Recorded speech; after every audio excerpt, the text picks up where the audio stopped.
Hello and welcome back to another episode of the Bullish on Bitcoin show. Uh, Today we are talking about making chains disappear. We have OG Builder with us as a guest. Vaibhav, I'm pronouncing it this right. Sorry, I should have checked before. Cool. Yeah. You are absolutely. Co-founder of Sockets.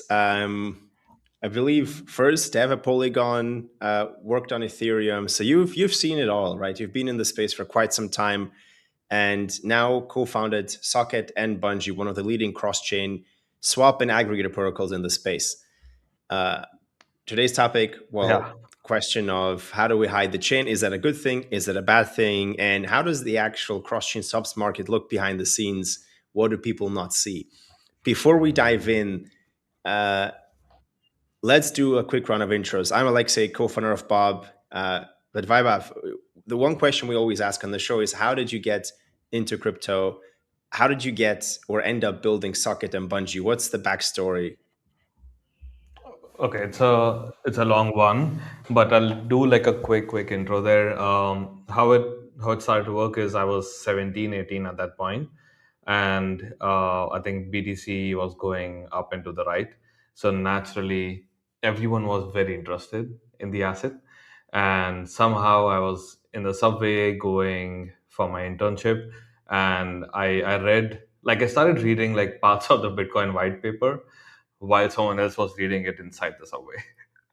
And I thought like it had some like super interesting points.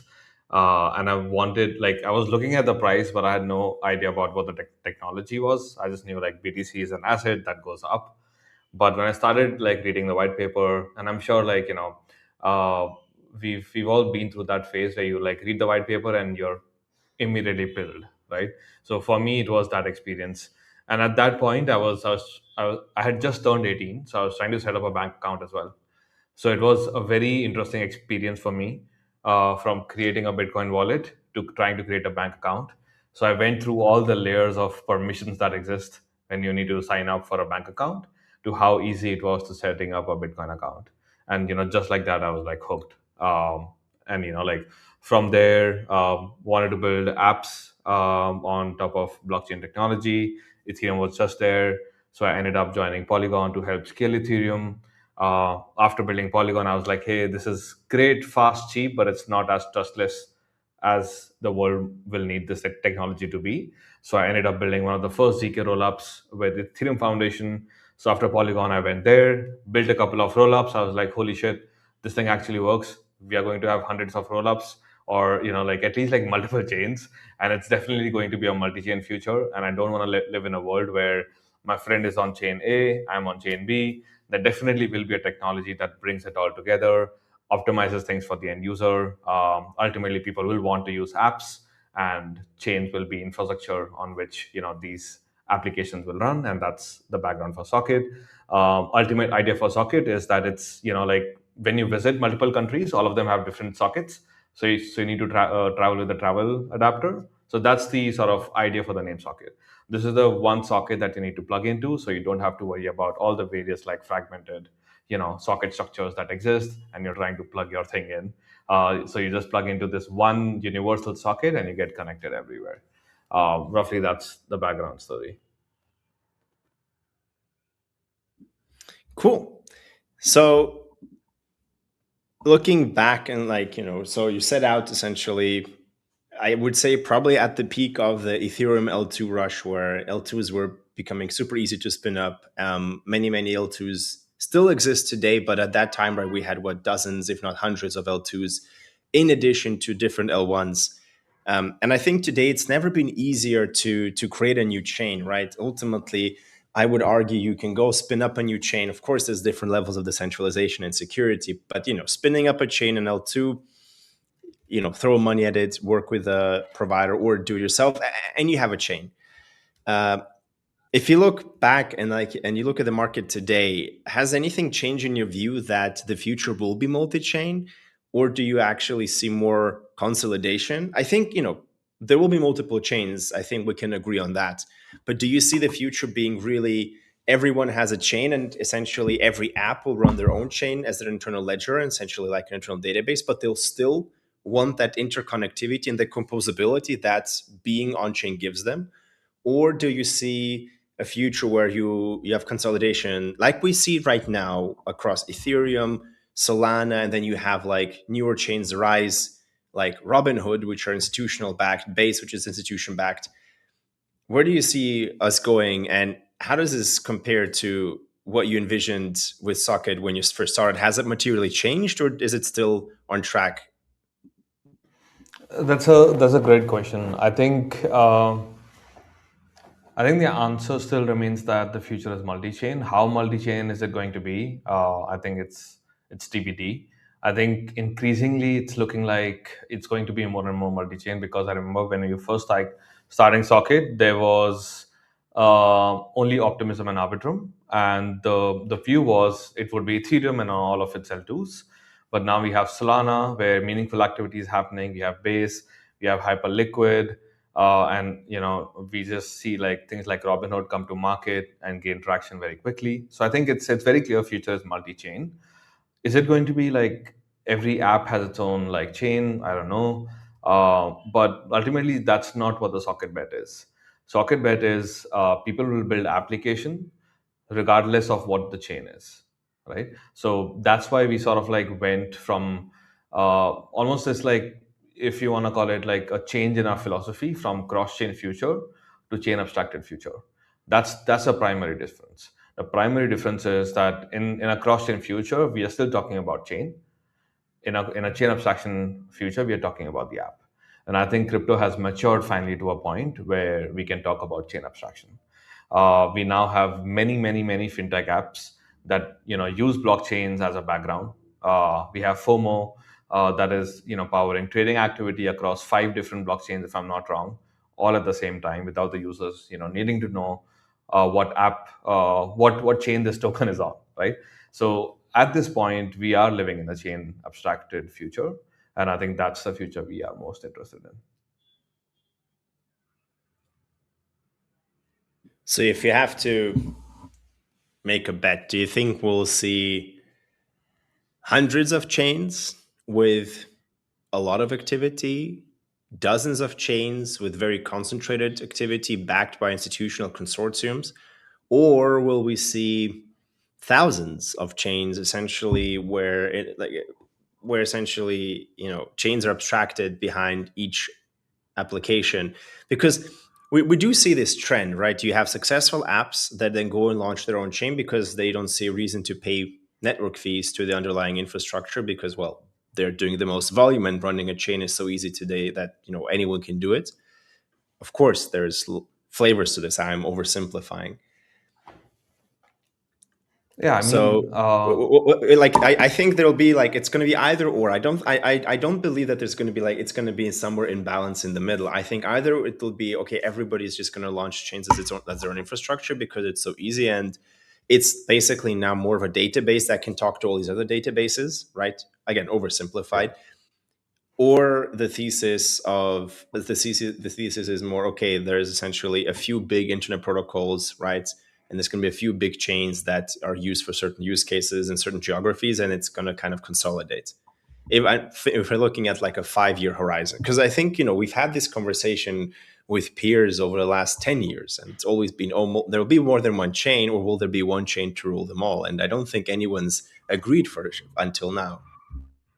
Yeah, I think it's going to be uh, sort of like how the real world is at this point, where we have hubs where a lot of concentration of activity exists, but we also have like we have the Tokyo, the New York, the LA, the Dubai, like Singapore, all of these like hubs where a lot of activity exists, but we'll also have like smaller cities. In the periphery. But you are kind of right? Like I think we'll have like 12 to 15 chains where most of the activity is happening, and these will be driven by sort of very strong distribution channels, because the tech will almost be commoditized. It'll like we'll have really fast consensus.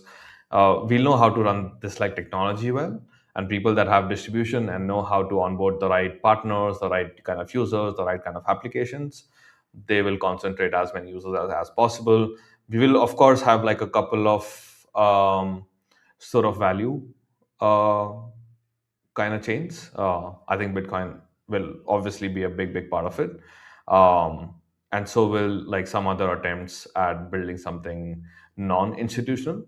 But I think a large majority of activity will be on these like institutional or like distribution channel focused chains, and these like CryptoPunk sort of networks will be almost like an alternate option that exists for people to like go between.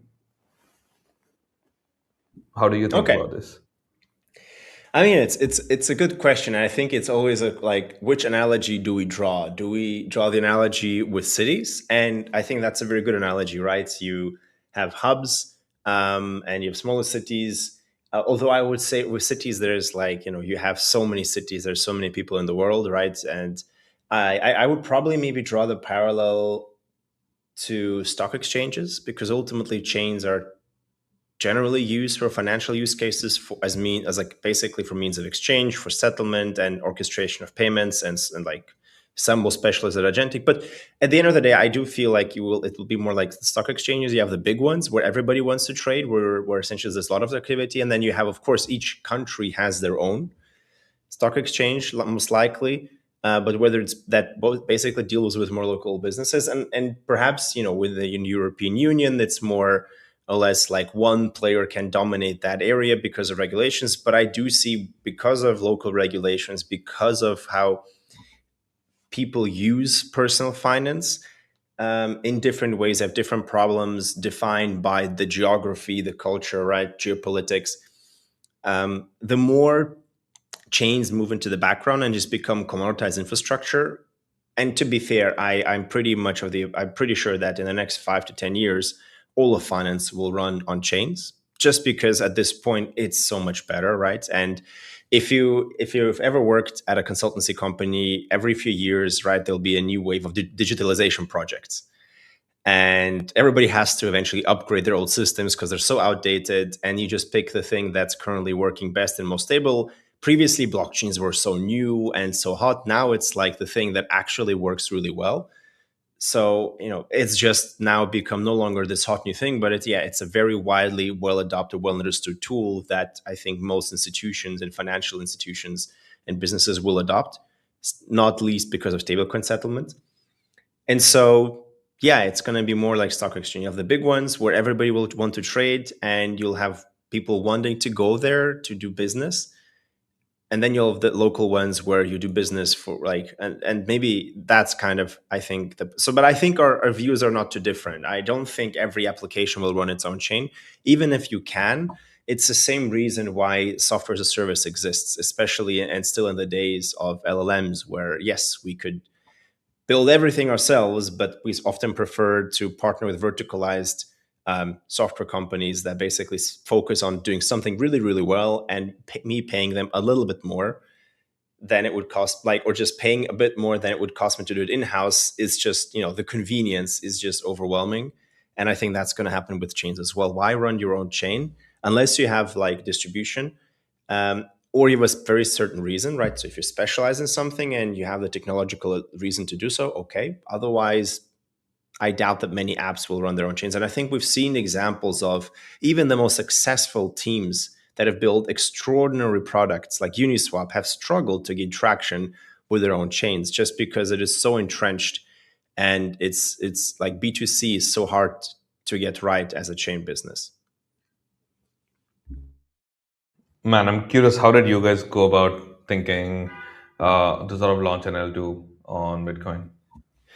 Well, I mean, I think when we started Bob, the motivation was that there should be L2s on Bitcoin, and the ones that have tried before, like Rootstock, Stacks, and Liquid, they hadn't really become as big as they could have. Right? Rootstock launched at the same time as Polygon, or just before it. If they had played it right, they could have been the Polygon, right? They could have been the alternative, but it didn't quite work out for various reasons. And one of them was isolation, right? Building in this Bitcoin only camp where people were more interested in the value of Bitcoin and the ethics and politics of it, and just also focused on getting more people into Bitcoin, which is, to be fair, a very valuable thing to do and has contributed a lot to adoption of crypto. But then you had the camp of Ethereum where people were focused on, well, what can we build? How do we build stuff? How do we rebuild finance on chain? And I think, if you want to build an L2, you're building finance on chain, you should be well connected and benefit from network effects. And Polygon mastered that, right? Which is why Polygon became Polygon. And so when Bob launched, we felt that after years of dark ages on Bitcoin, where people were shunned for trying to innovate, we were kind of coming back. We saw ordinals gain hype, and you saw essentially this whole movement kind of become more and more active. But we were one of the first who got on pitch to investors. But our pitch was, let's not build another Bitcoin sidechain that's isolated. Let's build something that's in between Bitcoin and other chains that is secured by Bitcoin, because Bitcoin is so easy to verify. We can get security from Bitcoin in various ways. And the beautiful thing about it, it's so simple that you can verify it from Ethereum as a smart contract, from Solana as a smart contract. And so the vision for Bob is that you can inherit Bitcoin security, but you can connect to Ethereum, to Solana, and so on, and essentially have users deposit their ETH assets, their Solana assets, their assets from other L1s, and basically only trust that Bitcoin is secure. And let's be honest, we all trust that Bitcoin works, right? If Bitcoin breaks, we're all going down with it. And so that's why Bob was created, to essentially be this intermediate layer between Bitcoin, with the asset that has the most on-chain liquidity and the most on-chain holders, with everything else. Now, fast forward, the main use case turned out to be trading, right? And like the way Bob was set up with this hybrid design, it would encourage you to basically be able to deposit into Bob from different L1s, trade and withdraw. And ultimately, we converged to focus on building products. And again, talking about chain abstraction, abstracting the chain away and just saying, look, if you want to trade Bitcoin, we don't force you to deposit just to Bob. We can handle that on any network. So yeah, I guess a similar journey in that regard. Love it that you ended, like both of us ended on the same conclusion. And I think uh, at least from where I am sitting at, it looks like centralized exchanges have nailed the UX of like what does building on blockchains should feel like for the end consumer for quite some time.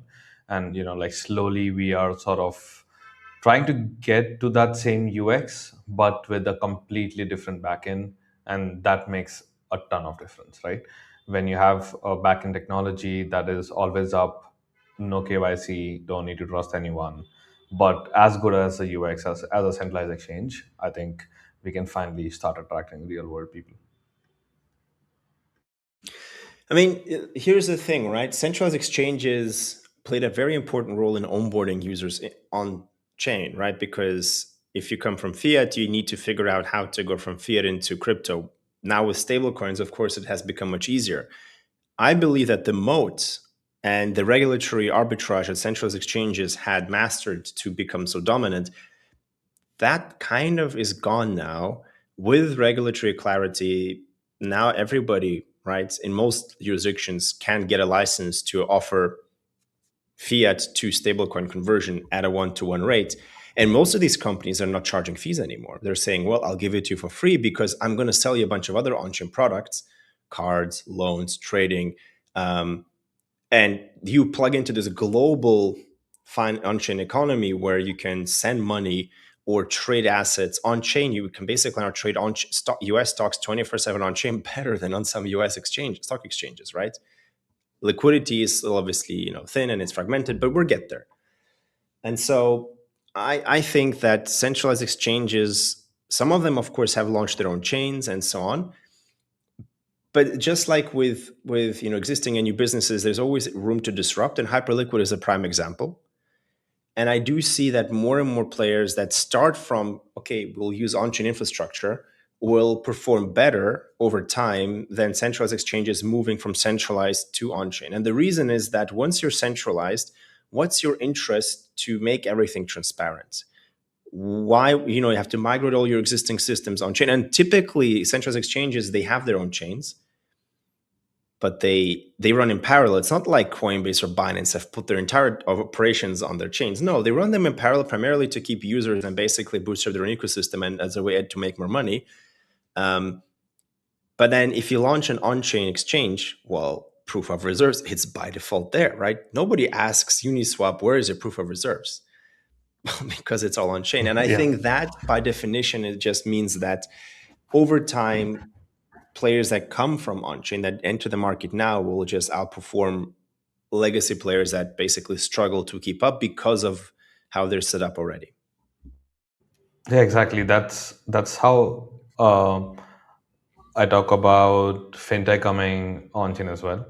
I think we are currently in phase one, where we are trying to replace blockchains with the backend that they're used to, and we're sort of replicating the same functionality, but doing it in KYC less maybe, or like a much more global format.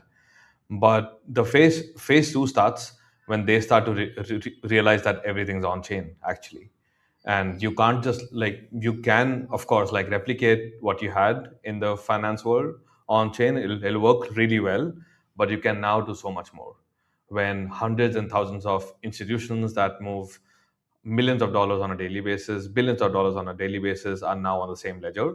There's some interesting new things that were just not possible before. So for me, I'm like really excited for phase two. I think phase one is like very, very interesting, and there's nothing that will stop it. But me personally, I'm excited for when people realize what they can do when they're on chain. So now I guess to kind of wrap up this part of the show, the spicy question: does chain abstraction, right, as we now discussed it, where essentially, if you can use Socket, you don't care which chain you're on, and specifically if you're a wallet or a neobank and you plug in Socket's API or other cross-chain trading APIs, you could just hide it from your user. And to be fair, with most neobanks that are running on stablecoins, people don't even know where their balance actually lives. They don't care. Does chain abstraction mean the death of smaller, newer niche chains? Does it mean that does it just contribute to consolidation? Or does it, on the opposite, enable more chains to coexist? Because it can go both ways, right? And just to wrap up this kind of question, to connect the dots here, chain abstraction is happening. We're all working towards hiding the chain, right? At this point, we can build better UX and centralized exchanges on chain.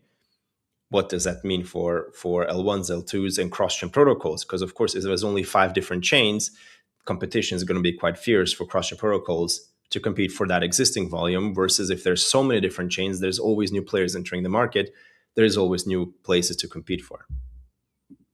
Yeah, look, I think even for us, while we think like chain abstraction is the vision or like the mission that we are pushing for, we think that's again our like crypto infra talk. But we are not in that world anymore. We are in the world where we don't need to talk about infrastructure. We can actually deliver value. So we are still building infrastructure, but we position ourselves more as a routing infrastructure because that's the value we provide to the world. Ultimately, imagine if you are building on chain A and that chain does not really have a good USDT on ramp, right? What we can help with is, users can onboard from like fiat to USDT anywhere. You won't really know which chain, but ultimately land in the wallet on the chain or the app that you want, right? So we are sort of the routing engine that sits between all of like user intent and the application layer. So we have like positioned ourselves more like a product and less like an infrastructure going forward. um, and I think your question is like 100% valid in the sense that if chain abstraction takes off, what does it really mean? More chains or more consolidation? I think highly use case dependent. In some cases, holding balance on your ledger is super valuable. Imagine you're trying to build a payroll company. You hold balances that people receive on your ledger, and now you can make as a company 7% yield on every user on your app. This is not possible in finance world, right? But if you build a chain, this suddenly becomes possible because stable coins will like pay you yield for all the balances that are on your network. So these kind of use cases will push people towards building new chains. But a lot of users or a lot of existing chains will realize that they don't really have like a strong use case where people are holding money on the apps that are built on top. Imagine you're building like a trading chain. There is not a very strong reason for people to be holding a lot of their savings on your app. People will usually come in, they'll make a couple of trades and go out, right? So those kind of use cases might probably benefit from going to a bigger chain where they can sit, where users hold funds, hold their life savings, and it's easier for them to like place a trade very quickly and in a cheaper fashion. Does it make sense? Like ultimately, what I'm pushing for is like people will try to consolidate when your use case does not require them to be holding funds on your app, but people will create more chains when the use case requires holding funds on Ledger or when it's a very good revenue driver. That's why you see like Circle launch a chain Yeah. because how they make yield is by the amount of USDC they have on platform. So yeah, that's my like business mental model for the future. That's an interesting take.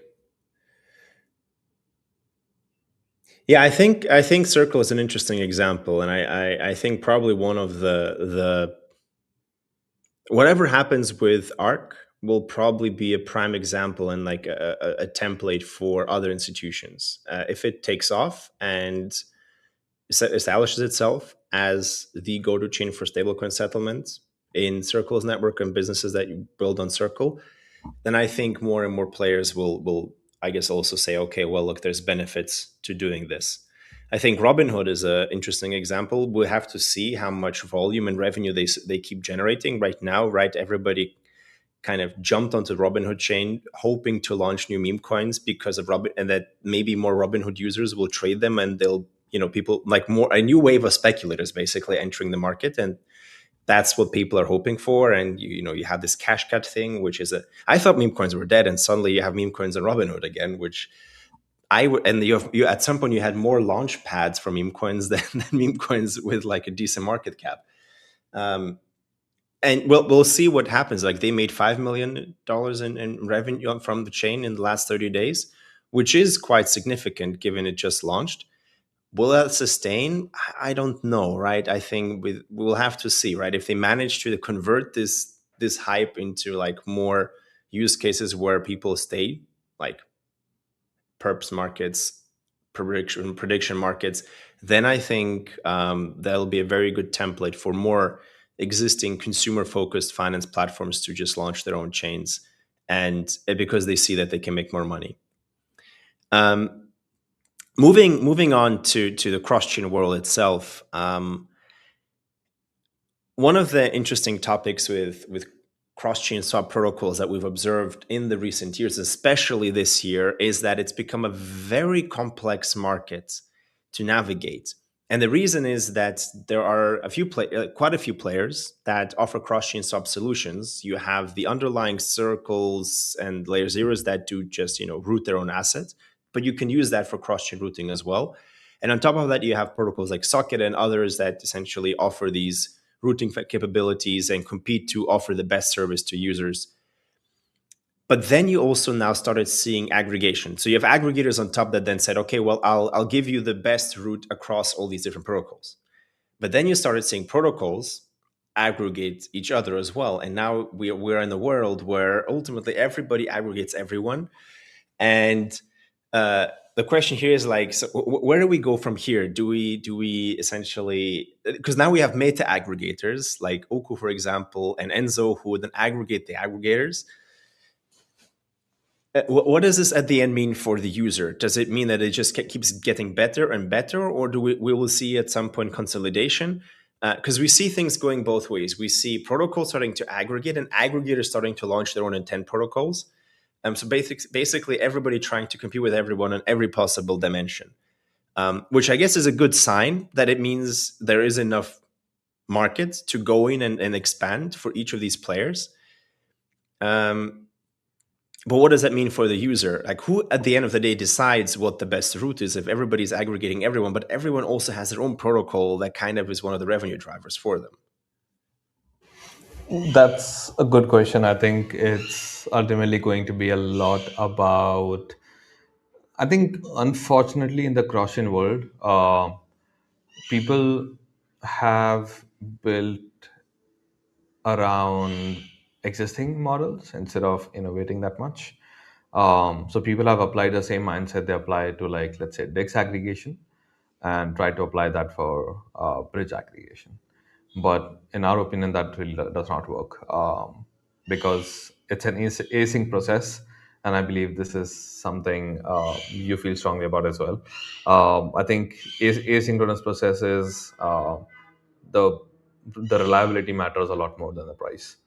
I think that's sort of where we try to optimize on secretly, and that's why people at Coinbase, people at all of these big institutions plug into Socket, because we think, like, ultimately chasing the last $0.001 is not adding that much value to society, but sort of aggregating in sort of like a very very true sense, signal is surfacing the right signals to the end user, be it on latency, be it on reliability, be it on price, of course, is the more valuable output, instead of just, like, super narrowing down on, hey, let me get you the best price. That is not something we try to go for. For us, it's sort of the agenda for Socket is like, you tell us what you want to do in a very broad sense, and we will help you do that in the best way possible. uh, Whatever your preference might be, it might be security, it might be reliability, it might be latency, it might be price. We are sort of very very holistic, and we don't stick to, like, just one kind of action, which is, let's say, cross chain transfers. We do cross chain swaps, we do same chain swaps, we do deposits. So we sort of extend the same mindset across all the actions that you want to do on chain. So you can think about it like spot trading, cross chain transfers, on ramps. Those are like three products we covered today. And we apply the same mindset to all three of these products, which is, hey, we'll help you find the best sort of route for the action that you're trying to do. And we'll surface the right signals for you to optimize the thing that you're trying to do. So let's say you are trying to on ramp. When you're on ramping $10 from India, we'll sort of surface the right payment method for you. Versus when you're trying to send like $1,000, we'll route you differently, but you'll end up with the same, like, wallet with the same asset on chain. So that's our mindset. We do aggregation, but aggregation almost like the how. It is not where the magic is. Got it. Makes sense. For what? So, how do you see the market evolving then? Because it is a quite competitive cross-chain swap market. You have, I mean, Socket obviously is one of the leaders, and I guess you have your own distribution. You have Bungee, you have your own B2C distribution. You have partners that trust Socket and use them on the wallet side. Right? I think Coinbase Wallet is one of the most prominent ones in the space. It's one of the best wallets in the space, and they use Socket for their swap functionality. But you do have quite a few, like there's quite a few players right there, and they keep emerging, right? So you have Chainflip that has cross-chain swaps. That's one of them older ones. Thorchain, that okay, let's exclude them because I think they cater to different markets. But you have Near Intense, you have LeFi, you have what else? I mean, there's like There's so many. there's so many. Right? There's SwapKit that is essentially more of an API layer that just aggregates everyone and caters to Yeah. wallets. Um, do you think, again, similarly with chains, will the cross-chain swap market consolidate to a few big players? Do you see aggregators actually being challenged by direct integrations, right? So, for example, looking at coming from the Bitcoin angle, Ledger does most bit like one. It's one of the largest providers of Bitcoin flow and trading volume for cross-chain swap Yeah. protocols. Now, they work with aggregators, but they also do direct integrations with protocols. Now, once you do direct integration, you're Absolutely. cutting out the aggregator. Where Absolutely. does this go? Is that why most aggregators started to try to launch their own protocols because they see that they're going to get cut out? Yeah, I mean it's a mix of both things, right? So when you are only doing aggregation, what happens is your margins are always super thin because most of your revenue is sent as fees to the underlying provider, right?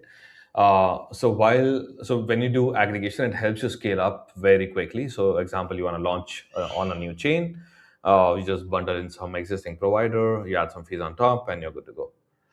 So it's easier to like scale, but it's harder to monetize. That's why once aggregators have enough scale, they monetize by going down the stack, so they can eat a larger chunk of the revenue they generate. That's as simply as I can put it. Ultimately, aggregation by itself is a means to an end. People don't care about aggregation; they care about the use case the aggregation is trying to solve them. That's why I say aggregation is the how. It is not the why someone will like use this thing. So that's why like we need to keep expanding the surface area. We are on the interfacing layer. That's why we do not just cross chain bridging, we do same chain swaps, we do on and off ramps. So that's the way for us going forward, which is expand the top line surface area.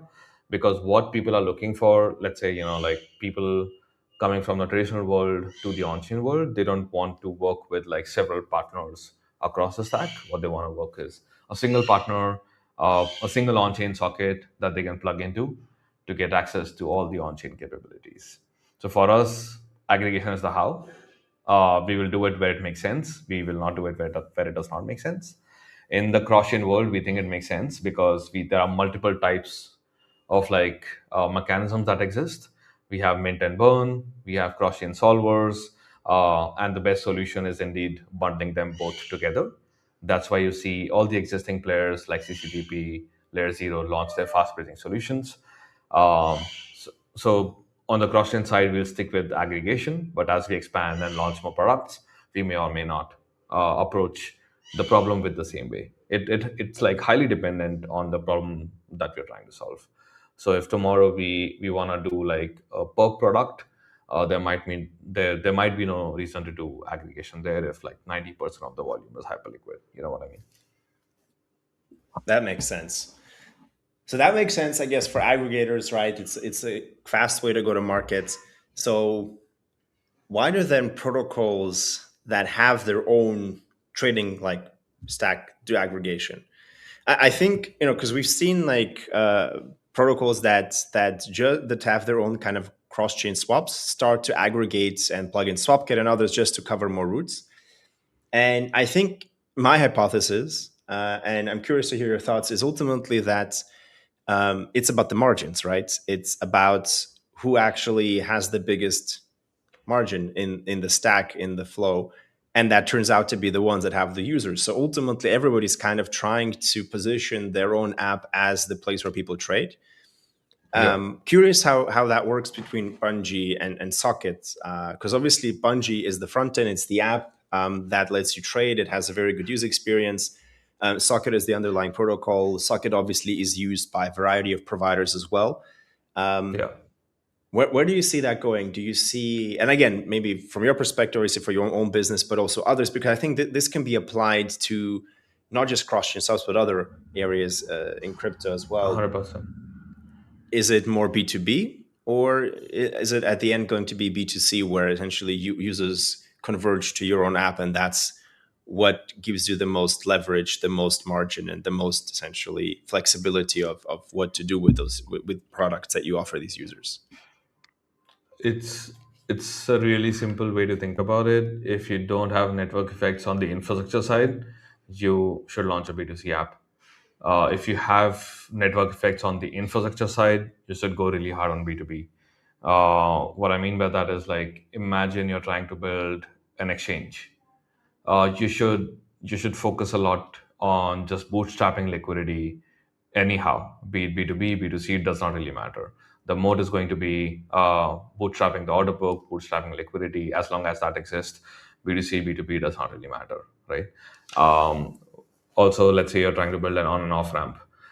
You should go really hard on getting as many licenses to cover as many geographies as possible, get the best compliance solutions plugged in. As you do that, as the number of licenses under your umbrella increase, your network effects increase, right? So if your business has network effects, you can stay in the B2B lane, and you will scale beautifully. If network effects don't exist, then you should launch a B2C app, because ultimately owning distribution is the only thing that matters, especially in this world of AI, right? I think people, like, we have done it. Like, we've rewritten our backend in like 3 days and deployed it to production with no errors, with no bugs. So imagine what others can do. That's, I think, a very, very interesting statement there. And I think it is ultimately true, because now I think the technological moat is really going away. And I think it's more about trust and user relationships, and something that crypto has never been very good at, to be fair. Everybody was building infra for infra. And now we're confronted with, yeah, you got to build the app. Like, who makes the most money? It's the wallets, it's the apps, it's the ones that actually have the users, and they will pick their providers. So ultimately, I think there's, and but yeah, what you said about network effects is a very valid point. You can be very successful in both, but ultimately it depends if you have network effects, because that's the mode for B2B, right? Yeah, exactly. Like, people, like, when I'm talking to crypto people these days, a lot of them are sad and depressed, unfortunately, because we are seeing companies shut down right and left. It is very, very unfortunate for sure. But how I look at it is that it's the essential cleansing that is required. I think the infra era of crypto is getting like done with, and the app era is starting up. And now's the time when the Facebook, the Google of this world will be created. So we are very optimistic. I think if you're positioned properly, you can be the next, Facebook and Google, at least, that emerged from this new technology. We might be seeing signs of it with Polymarket, hyperliquid already, and we think that's only going to, accelerate.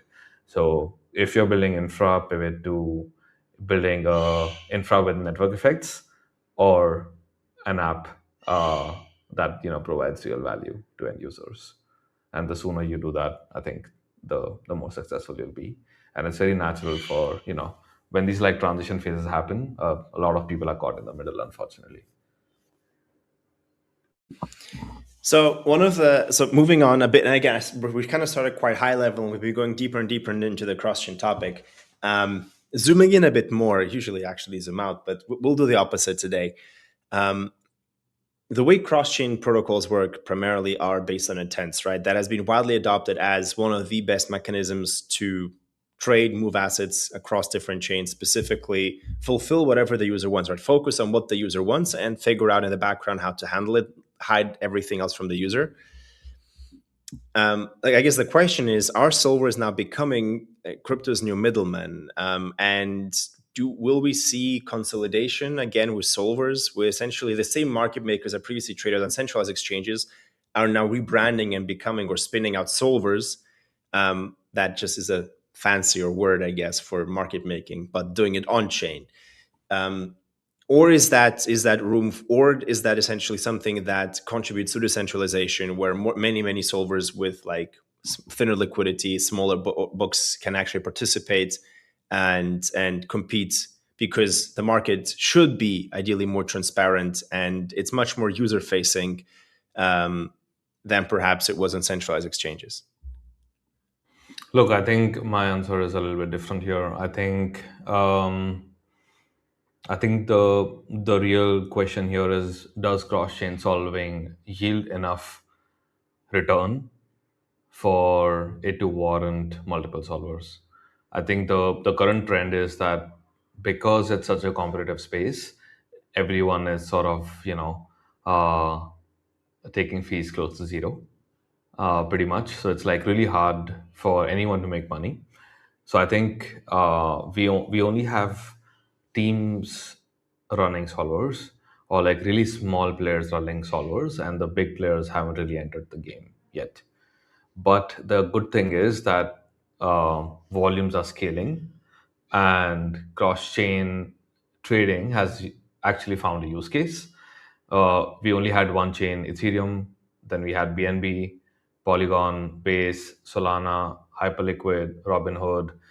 As more and more of these like trading focused chains emerge, cross chain trading volumes will increase, and the returns will start looking lucrative for the Wintermutes or for Jump to sort of like deploy capital. But as of now, it's very much decentralized, I would say. We don't actually have the big players in. It's sort of the teams that are launching intent protocols running majority of the volumes. There are smaller solvers, of course, but they are super small. Uh, they are not anywhere close to what actual market maker on CEXs do. So my hope is that this actually becomes an even more competitive space, and the only way, or like even more decentralized space, and the only way that can happen is if the volumes and the fees that you could make as a market maker scales up. I don't know what your experience is. I know maybe you guys have an internal solver as well, but like it is a super competitive space at this point, and I'm not sure if the return versus risk ratio right now exists for outside market makers to participate. What are your views? Yeah, I think it's an interesting market. I mean, Bob specializes in a niche, which is Bitcoin, which happens to be still the biggest asset on the market. The majority of the volume that like for Bitcoin trading still happens on centralized exchanges, but it has been moving more and more on chain. Right now you have decentralized cross chain sub protocols like Bob Gateway and a few others, and then you have the centralized one like a Change Now, Changely, right? But they are starting to lose market share. More and more wallets and players prefer to just use on chain wallets because it's so much easier to use. It's more transparent. It's the new standard. Somebody who's now entering the on chain spaces like come it's the new default, and also agents tend to pick these protocols, and the more people use agents to get advice of where they should trade, and maybe in the future agents will just execute the transaction for the user, the more transparent decentralized protocols with an open API will benefit. Now, so Bitcoin is a bit of a different beast because the volumes are still coming in and there's not that many players, and it's more tricky to handle. Still, what we do see is that, of course, you have to be competitive, and what's the first thing a new player does is they go lower with price. The one thing we have seen, and that is something that I think is going to change quite soon, but it hasn't changed yet, is that we still have dynamic pricing. So you get a quote, but you don't know what actually will happen at the end. You have slippage tolerance, but slippage tolerance for cross-chain swaps by default has been what, 2, 3, sometimes in 5% set in the app in the background, which is, to be fair, realistically speaking, compared to centralized exchanges, not really acceptable. But it's just because Bitcoin is slow, prices might fluctuate. When do people trade? They trade when prices are volatile. Your transaction might not get in. So that is something, of course, that still needs fixing. But then what we've seen is players kind of quoting one thing, even better than the market, but then settling significantly worse. And that's because there's not yet enough enforcement yet, and there's not enough visibility of what's actually happening. People complain, but as you say, as the volume grows, the more bigger players come into the market, the more they start to pay attention to this. So right now, yes, like it's like the market is a bit of a wild west, specifically also for Bitcoin cross-chain trades and cross-chain trades overall. I've seen you guys launch fixed rates, and I think that's a step in the right direction where you get exactly what you expect as a user, but that is still the exception, right? In cross-chain intents. And we're not going to name the players that we know are playing not by the book and basically cheating the users, but the data is there. If you basically go and ask Claude, it will tell you. It's it is Wild So West, man. it is the Wild Uh, West, but it is consolidating, and it is. and hence I do believe that the largest margins will ultimately still be on the app level, and establishing a place where users can go and trade, where agents can easily go and trade, where people then from their whatever agent using MCPs can just say, hey, like do a transaction. And the cool thing about agents is they will not go and make an centralized exchange account. They will just trade on chain because it's so much easier. And I think that is going to bring a boost in volume and ultimately be on the protocol level, but also at the same time on the app level, because I think over the next years, many people will still want to get a recommendation from the agent and do the trade themselves. So Yeah. it's an interesting market to be in. For Bitcoin, I think there's so much space to grow still that before we hit the problem that we see with stablecoins, where essentially there's so much competition and the margins are so thin, Bitcoin is still a long way away from that. But still, yes, it's going to get interesting, and hence unique features, speed, instant transactions on Bitcoin, large size, privacy, and essentially consolidate it into the one app you go to do Bitcoin DeFi business is the way to go. And that's essentially what we're trying to position Bob as. It's not just trading, right? It's yield, it's lending, and other DeFi applications, and essentially providing a full end-to-end experience. But Bitcoin is nice because it's a niche, but it's a very big niche to play in, right? Which might not be the case for all niches in the market. Yeah, exactly. I think you guys should really launch a card. I think because you have all of these capabilities built in, I think people might really appreciate a card where you can spend your Bitcoin and sort of do everything with your Bitcoin. So like it's that, one app where you put your Bitcoin and you can use it in like so many other ways. Have you guys thought about it? We have in fact. The thing with cards, and to be fair, if you're saying you'll sign up, we'll sign you up as a first user. Um, I think with cards, it's a crux. I think cards are very powerful, and we've certainly looked at them, and we do believe that there is merit.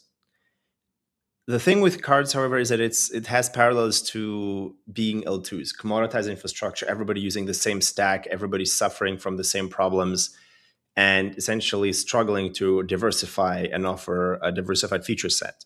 So for Bob to launch a card, which, look, I mean, if you look at our branding, it's kind of, it's suggesting that is on the roadmap, right?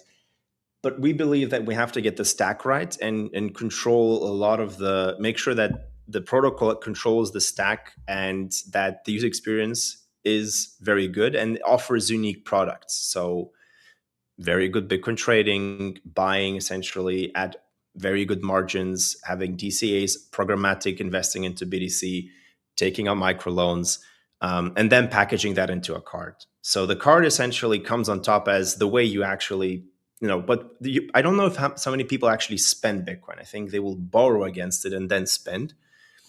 And Stacking that, sats. I think, is the tricky bit, getting that right and then putting a card on it. Yeah, no, it totally exists. Totally agree. I think people really want to keep their Bitcoin and still be like a little bit productive. So they want to really participate in the economy, but they don't want to let go of their Bitcoin and they keep on accumulating it.